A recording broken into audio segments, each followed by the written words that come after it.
to expand cooperation with like-minded partners. The Secretary thanked Minister Kishi for his participation in the Ukraine Security Consultative Group last week in Germany, and he welcomed Japan's continued leadership role in countering Russia's illegal aggression. They also discussed China's ongoing coercion in the East and South China Seas and the need to uphold a free and Indo-Pacific that secures peace and prosperity for all. I never had theme music to my opening statement. It's very soothing. Please don't stop it. Finally,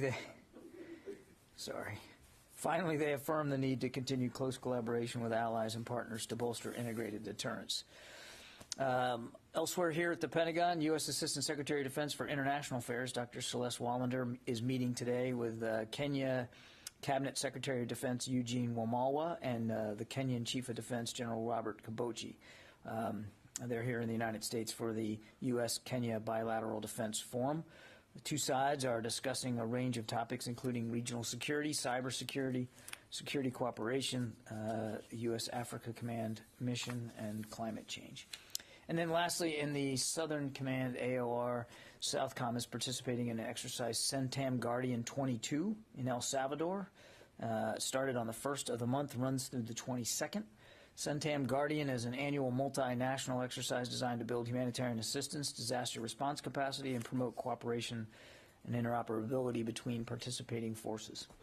4 nations, including El Salvador, as the host nation, of course, Guatemala, Honduras, and the United States are participating. And all told, it's about 320 personnel from those 4 countries participating in that exercise. And again, it runs until the 22nd of May.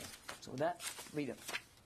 John, as you're aware, Russia has been hitting a lot more targets out in the west towards Lviv and hitting electrical stations and things like that.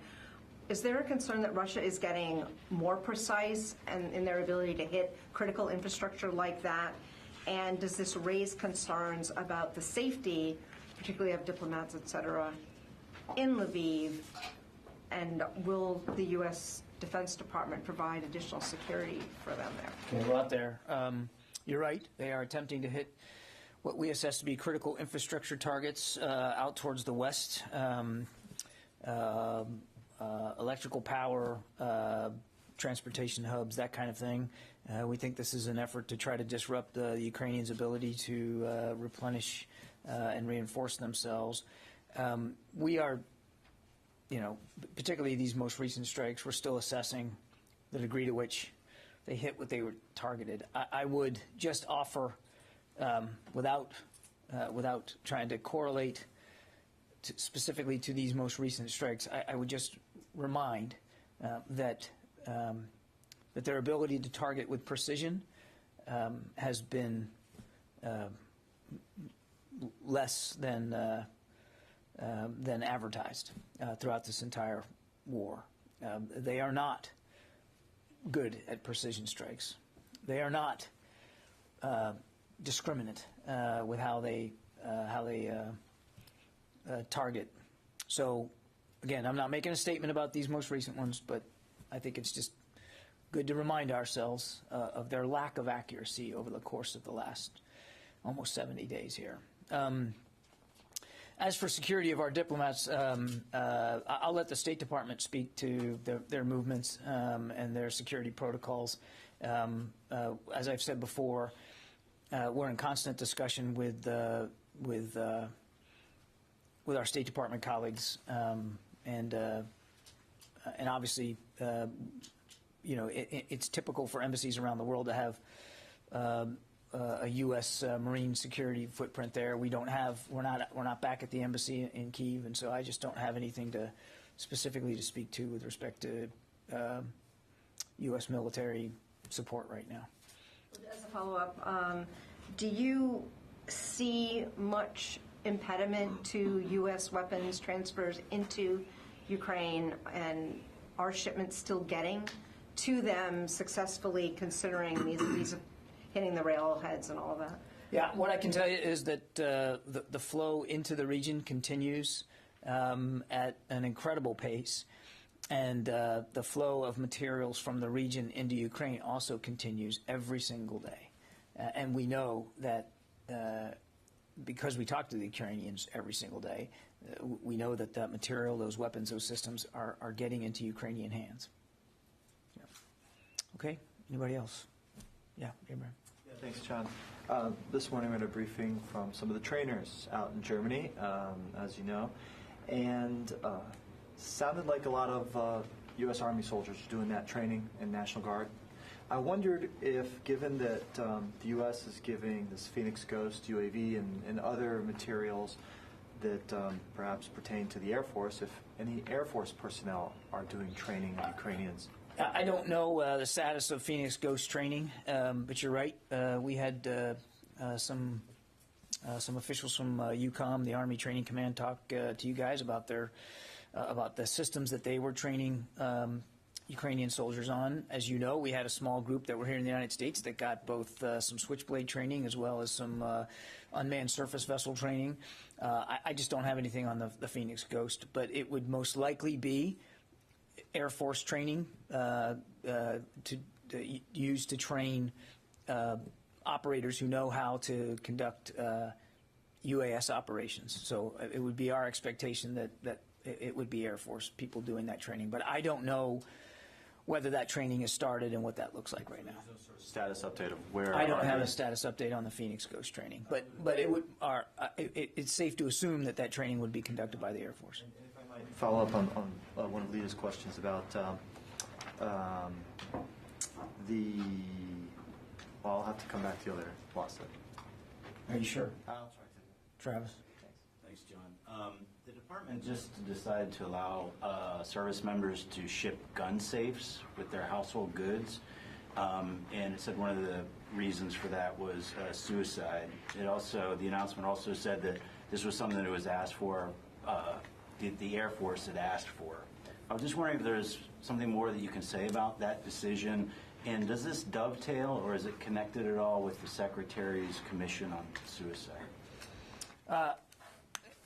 I can't say that it's directly associated with the independent review committee that he stood up, but it's very much. In fact, he's talked about this publicly. He's talked about the fact that so many military suicides are by gunshot, and that one of the things that we want to look at is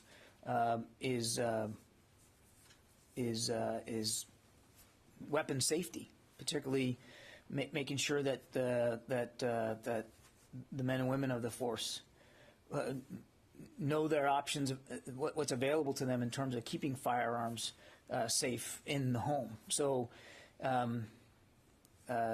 we very much, and he very much welcomes any move by the services with respect to improving firearm safety in the home, as well to include the travel between stations. I mean, that's welcome. It's prudent. It's the right thing to do because, again, so many suicides are happening due to gunshot wounds. You've talked in the past about the Secretary's concern about gun storage and suicide, and I'm just wondering if there is anything else that the department is looking at as far as storage, any changes or policies that it believes could help with suicide that might be coming up. I don't have any changes to policy to talk to today, but it is a concern of the Secretary's and the department's, suicide writ large. As you know, that's why he stood up the independent review committee to take a look at this. So we're still putting all that together. But I don't have any specific announcements to make. Barbara? Different subject, if I may. Military women already face some of the, compared to their civilian counterparts, face some of the strongest legal restrictions on getting abortion services already. They can be assigned to states, just so you understand my question's not hypothetical, they can be assigned to states with significant restrictions. If they want to go to another state for that medical service, they may have to ask their commander for leave. In their military hospitals and military insurance doesn't cover it. A number of states have trigger laws, should Roe versus Wade be overturned, that will automatically mean additional new restrictions are put into place. So my question is, in this environment, which already exists, separate from the national discussion on the Supreme Court, the existing environment for military women, what concerns do you have, does the Pentagon have, that as you go forward, women looking at joining the military and women already in the military may not see it as the most appealing choice for their careers if they could be assigned, for example, to a state with severe restrictions, which already are in effect in places like Texas? Do you have concerns that women, as we go forward here, may not see the military as an attractive career option for themselves? Could it impact readiness? Are there concerns about this? I think, Barb, in general, we're always concerned about being able to recruit and retain talent. And what causes an individual to want to join the military is often a very individual decision. And there's a lot of factors that affect one's decision to join, and certainly a lot of factors once one's in that affect their decision to stay. I'd rather not get into an abortion-centric discussion here today, but I can tell you that that the health and well-being of our men and women are of paramount concern to department leadership, and we certainly want to make sure that whoever they are and wherever they are, that they know that we're serious about that pledge, and that we are serious about making sure they have the information, the tools that they need to make the most informed decisions for their own personal health and well-being. That is, of course, in discussion with their physicians and their families. Is that okay? Well, I want guess to not. let my colleague ask her question as well, of course, but I'm going to ask, I guess, an additional time, because the national conversation is, and I realize it may be difficult from the podium, but the national conversation is not hypothetical. I didn't suggest that it was. No, you certainly did not. I want to say that for the record. You did not do that.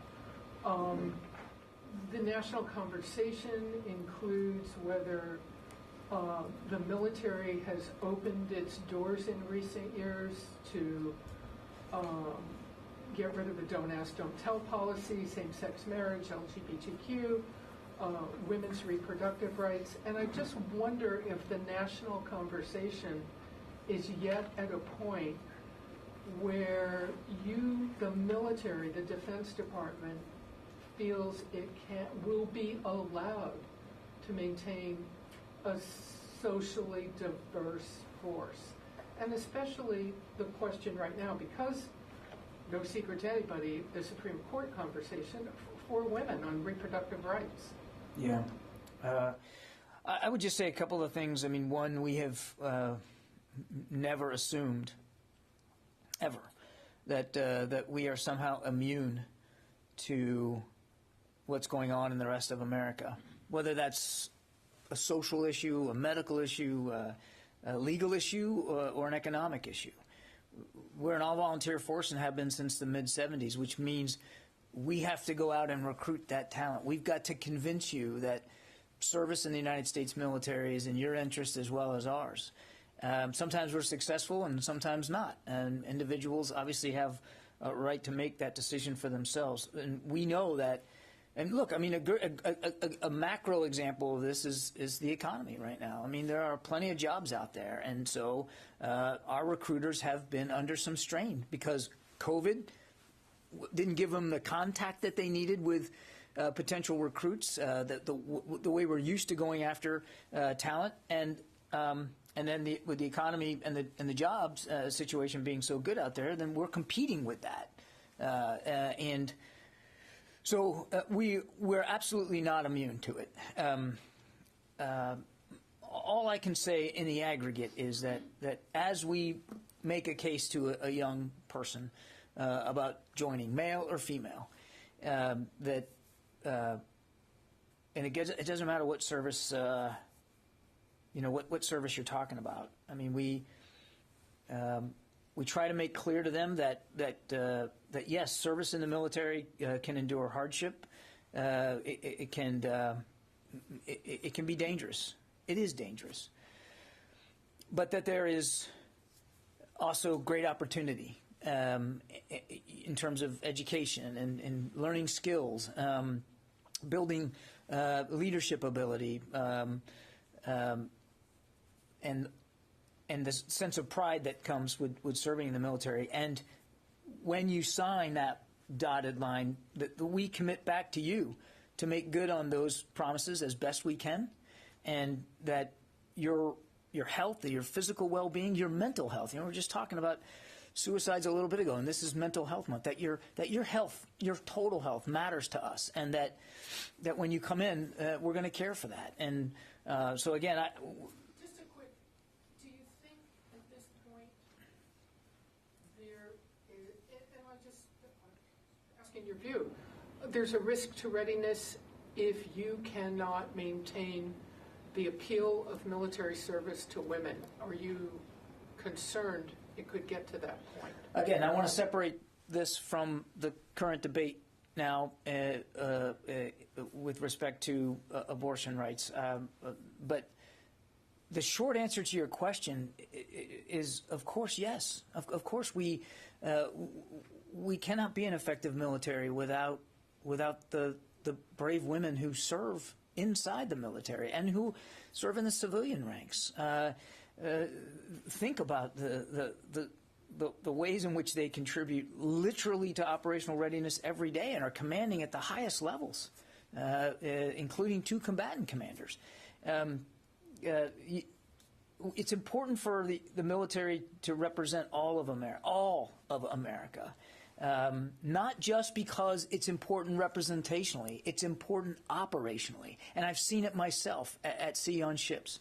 And why on earth would we not try to attract the best talent in America, regardless of background, as long as they're qualified and meet the requirements to come in? And there's lots of them, education and physical as well. But we would be to your question, we would be literally cutting into our readiness if we weren't talking with men and women about their concerns about joining and what anxiety or worries they might have and how we could allay those or address those. And then to continue to do that and to have those conversations as one progresses through one's career so that all those opportunities remain available to you. Yeah, go ahead. So just to follow up and raise it just a notch, the military has a great history of women on the tech side and science side making extraordinary contributions. And the White House is signing a national security memorandum today about quantum. And women in science and technology, this is one of the areas where they are also leading, making leading contributions. So I'm just asking whether you might be concerned about the kind of workforce and being able to attract the workforce that can do the work that's needed in the science, in the quantum area. Again, I think, yes, of course we're concerned about that. We want a wide range of skills here in the military. Thank goodness there wasn't, in 1986, a strong emphasis on quantum intelligence, or I never would have gotten in. I mean, we don't, yes, STEM matters, and you saw in the budget we just submitted the highest ever amount of investment money we're asking for from Congress for research and development in science and technology.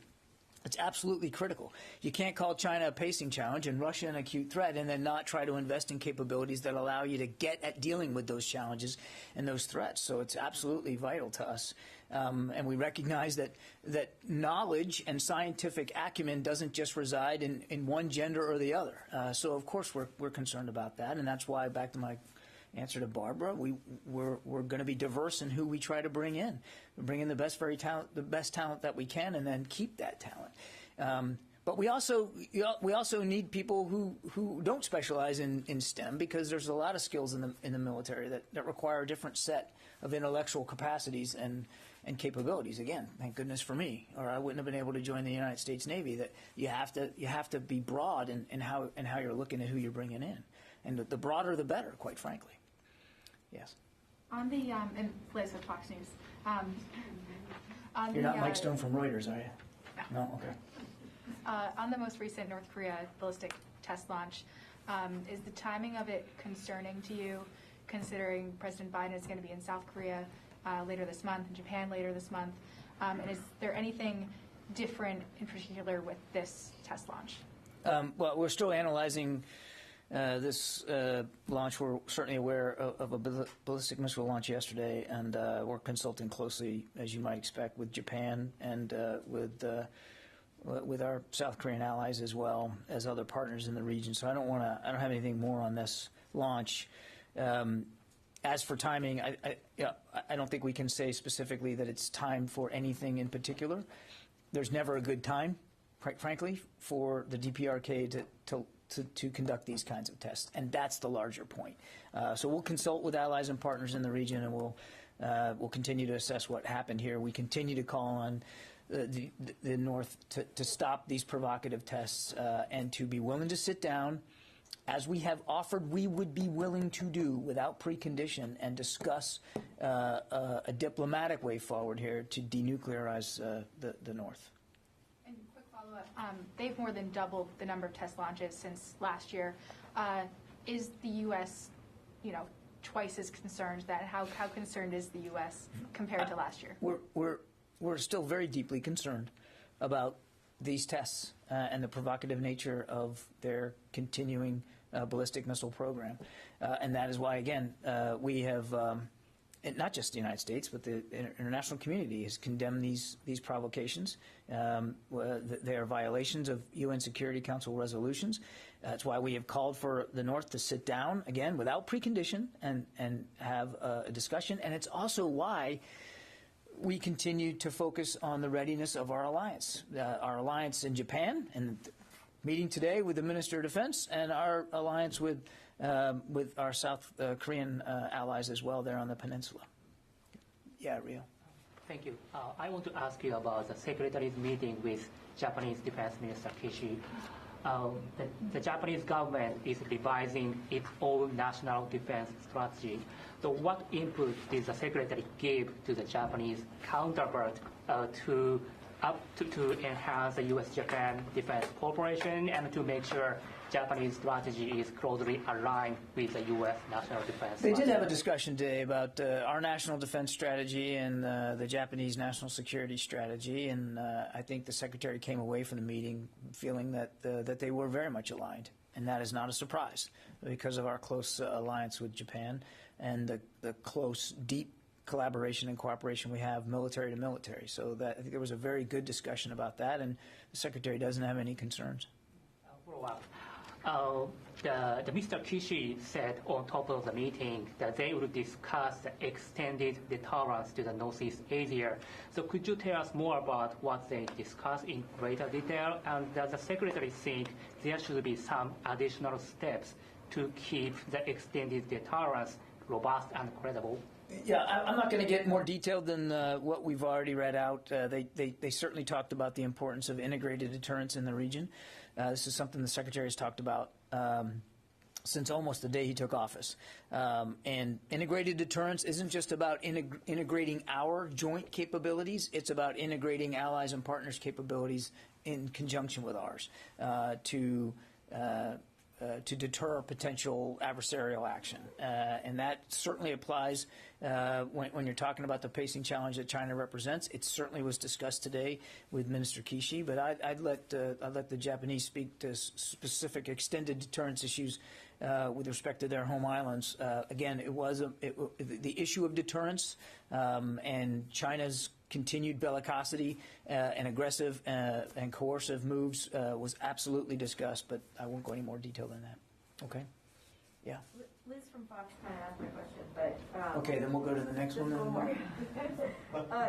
The minister today said that North Korea has become a greater and more imminent threat, and I'm wondering if the Pentagon agrees with that sentiment, that it's greater and more imminent, and also if there's anything that you could flush out, and I know you're going to tell me to ask the Japanese about this, but I'm asking if there's anything that you could flesh out about why particularly the recent tests, or even this test just yesterday by North Korea, may make North Korea a more imminent threat. I think with each test, Court, they learn. even if it's a failure, and again, we're still assessing this one, so I'm not going to get into the details of it, but with each test they learn. With each test they try to improve, and sometimes they actually do. So when we talk about greater, I think that's what we're all talking about. And we would agree that the threat from North Korea continues to increase because they continue to test, because they continue to learn, because they continue to adapt their program. It would be foolish not to assess that the threat they're posing is actually increasing over time. Yeah, in the back there. Thank you for taking my question. I'm Coach from Kyoto News Japanese Media. I want to ask about the Japan.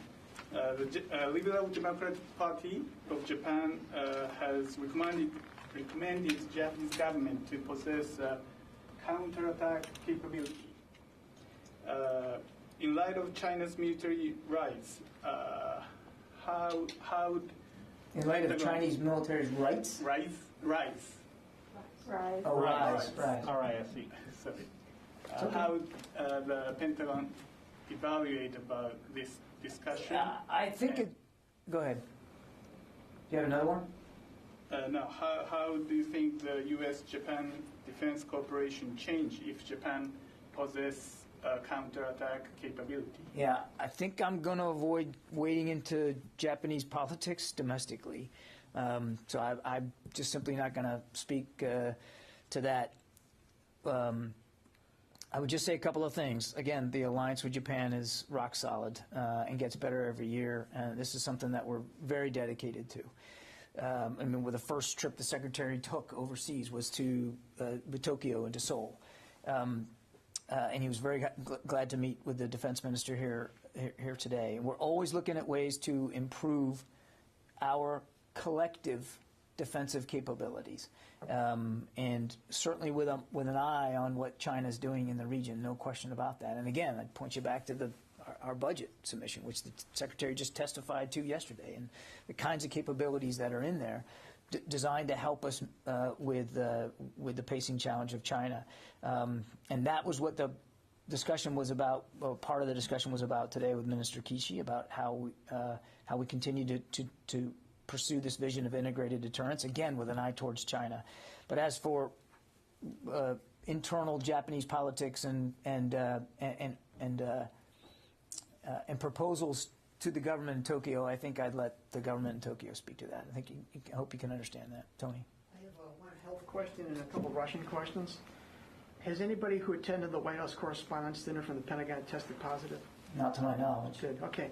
Russia, the May Day victory parade that Putin wants to put on, what signs is the Pentagon watching for in terms of any mega assaults between now and May 9th to solidify a victory parade? I mean, massed armor formations, more massed aircraft, artillery bombardments, anything that would portend?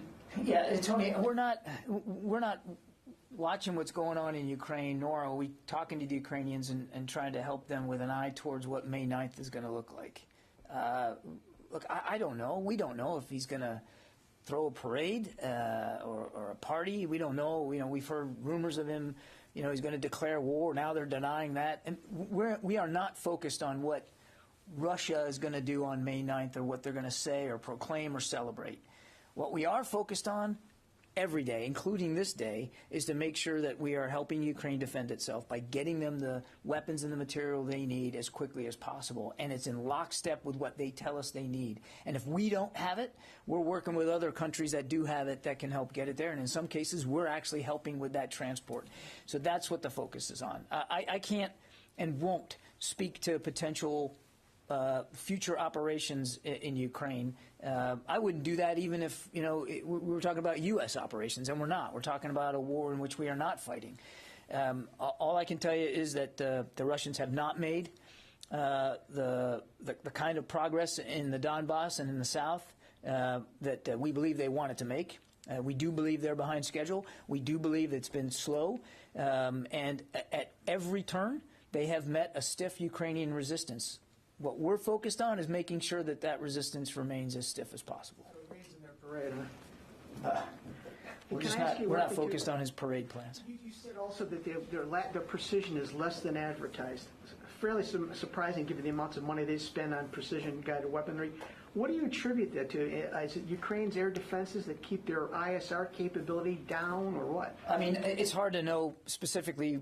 Again, when it's not a missile that you're launching, it's hard to know what was the actual intended target, and how and therefore, if you don't know the actual intended target, it's hard to know by how much they missed. But we have indications that they have not been precise. I mean, actually, it's more than indications. You can see it for yourself in the imagery. I mean, they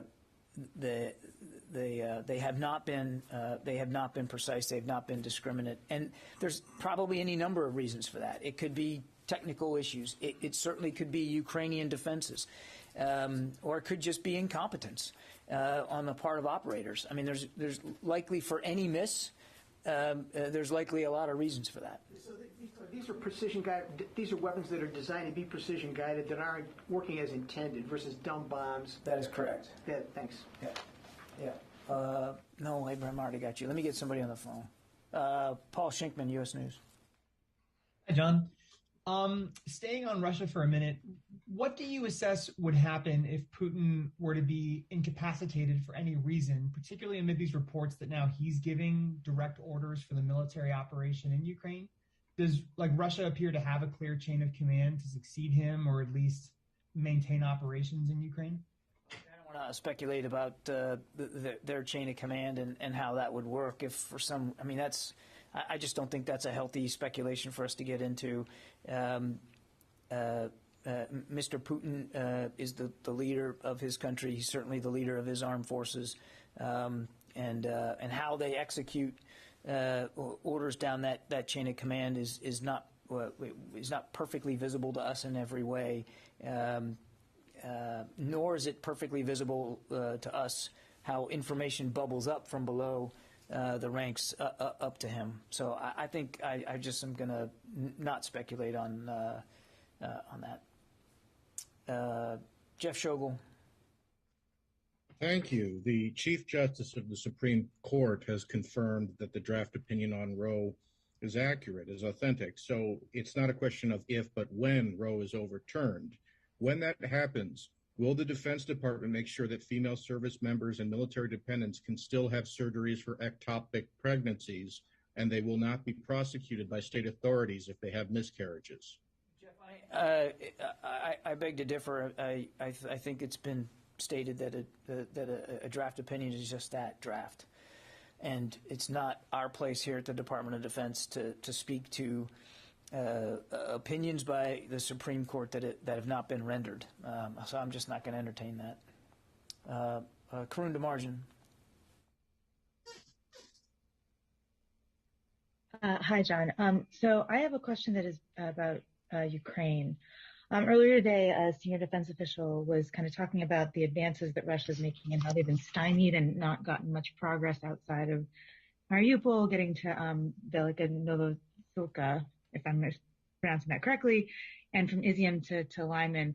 I was wondering, though, if you could kind of, from your take, explain, are these advances something that aren't considered to be, terribly significant by the Pentagon because there's some form of deceleration? Because if you look at them on the map, it seems like the distance that's been covered by the Russian forces moving is more than half of the way to Sloviansk or more than half of the way to Kramatorsk, for these cities that the Pentagon has defined as potential targets of the Russian advance. So is there something else going on there that makes these not, particularly, not alarming advances, I suppose, as it seemed like the defense official was saying? Or is that something that actually is putting Russians in closer striking distance than maybe before? Is there a pacing thing or something going on that's qualifying kind of the inches on the map that seem to put that fairly, seem to make it seem like they're more significant advances? Yeah. Let me try it this way. Again, we believe their progress in the Donbass and even in the South has been uneven, and it has been slower than we believe they anticipated being.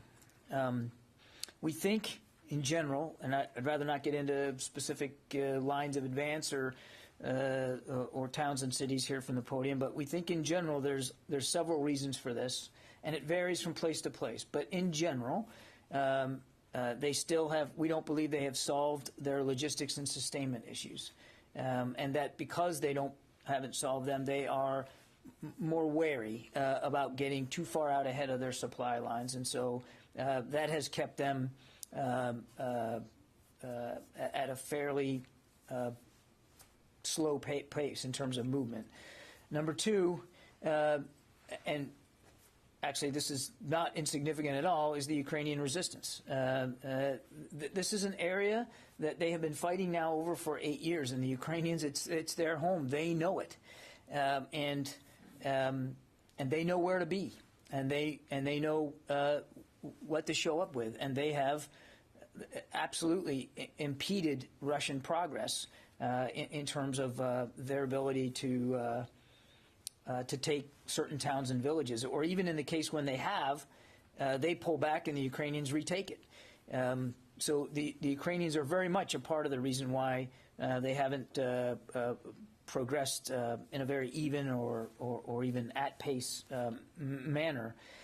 The weather is also having an effect. This is the muddy season in Ukraine. This is a part of Ukraine that is flat, a lot of farmland. It's been described to me a little bit like Kansas, and so if you think about that, and this time of year in the spring, there's just a lot of rain and mud, and that also has served to slow the Russians down a little bit.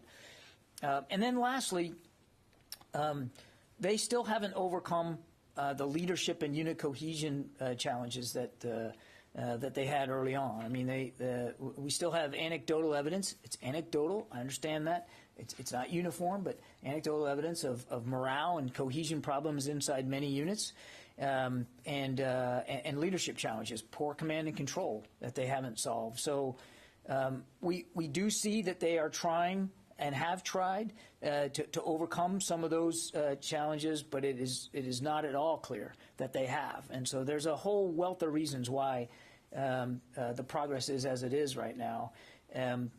They have a lot of firepower left to them, a lot of forces left to continue this fight, and that is why, and we've said all along that this could end up being a prolonged battle in the Donbass, and that's why we're focused. My answer to Tony, we're focused right now, every day, including this day, on making sure that we can give the Ukrainians the tools and the weapons that they need, as well as the training that may be required with some of those tools to succeed. Okay, Laura Seligman.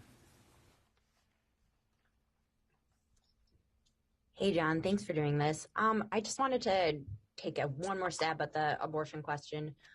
Is if this ultimately is the decision of the court, I know DOD is a planning organization, is DOD making plans to offer some kind of workaround for service members that might make it easier, since, as you know, the service women have even more obstacles to getting the medical care that they need than civilian women do? Laura, this draft opinion just broke in the media, 36 hours ago, and I think the relevant authorities have spoken to it, and it is a draft opinion. It is we're focused on our requirements for the health and well-being of our people, all of our people right now, and we're just not going to get ahead of where this goes. With the Supreme Court, I just don't think that would be prudent for us to do. Yes, ma'am. Has there been any weakening of the Russian blockade around the ports, Mariupol and Odessa? We still assess that in the maritime domain, there are still blockades. They are still restricting the ability of Ukraine to trade economically. That they are still able to do that. Yeah. John spoke a bit about how there's a continued flow of defense assistance to Ukraine. It has not been lessened or inhibited. In fact, it's very strong, some of the terms that you said earlier. Can you give us a little bit, without revealing any operational security, can you give us some context as to how Russia could be striking last week 5 railroad stations and now hitting infrastructure, critical infrastructure that provides the electricity for that, and yet there's no disruption. Can you give us some? Are they not hitting roads either? I would just, again, Abraham, what we said from the very beginning is we're not going to talk about the ways in which material is getting inside Ukraine, and that there are lots of ways to do that, and that that those ways change over time as they must. So there's redundancy built into the process, and we're mindful of the potential threat that could exist in terms of getting stuff in. So we're also mindful of changing how we're doing that so that it can continue to flow, and it continues to flow. Is it constantly changing, or are you mindful? It's constantly changing. It's constantly changing. Okay, thanks everybody.